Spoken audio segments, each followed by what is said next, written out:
أعوذ بالله من الشيطان الرجيم. بسم الله الرحمن الرحيم. الحمد لله الذي له ما في السماوات وما في الأرض وله الحمد في الآخرة وهو الحكيم الخبير. يعلم ما يلج في الأرض وما يخرج منها وما ينزل من السماء وما يعرج فيها وهو الرحيم الغفور.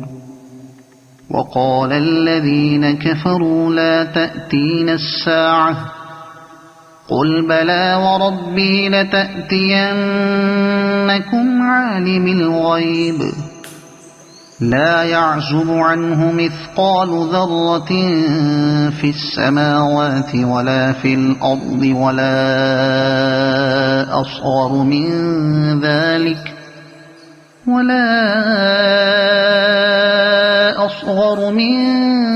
ذلك ولا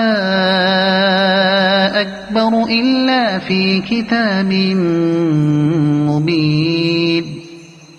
ليجزي الذين آمنوا وعملوا الصالحات أولئك لهم مغفرة ورزق كريم. والذين سعوا في آياتنا معاجزين أولئك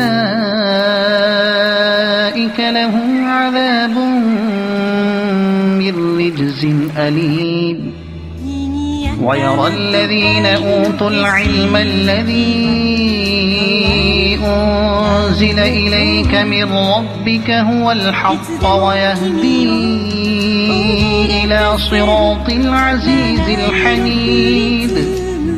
وقال الذين كفروا هل ندلكم على رجل ينبئكم إذا مزقتم كل ممزق إنكم لفي خلق جديد أفترى على الله كذبا أم به جنة بل الذين لا يؤمنون بالآخرة في العذاب والضلال البعيد.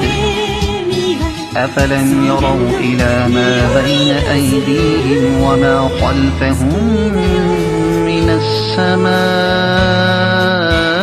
والأرض إن نشأ نخسف بهم الأرض أو نسقط عليهم كسفا من السماء. من الشيطان الرجيم. إن في ذلك لآية لكل عبد منيب.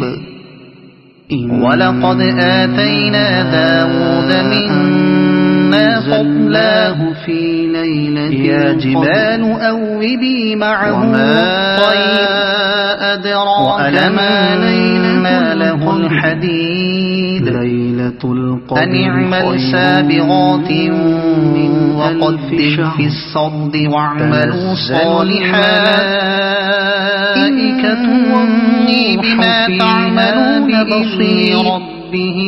ولسليمان الريح كلها شهر ورواحها حتى مطلع وأسلنا له عين القدر.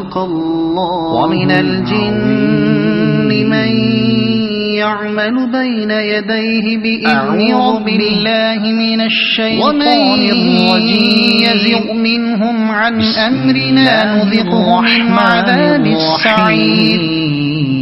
يعملون له ما يشاء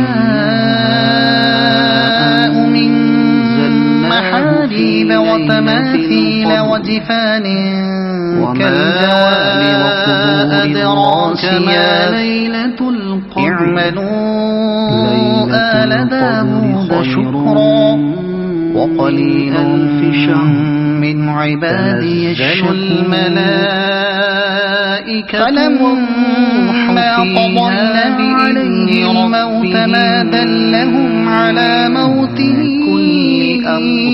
إلا دابة الأرض تأكل من سأته فلما خر تبينت الجن أن لو كانوا يعلمون الغيب ما لبثوا في العذاب المهين لقد كان لسبإ في مسكنهم آية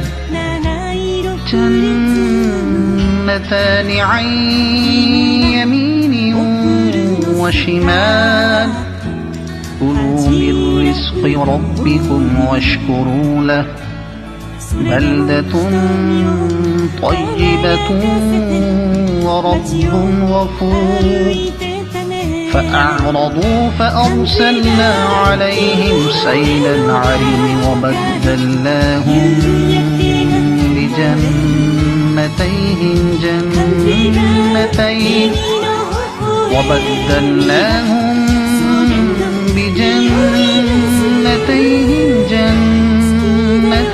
ذواتي أكل خمط وأثل وشيء من سدر قليل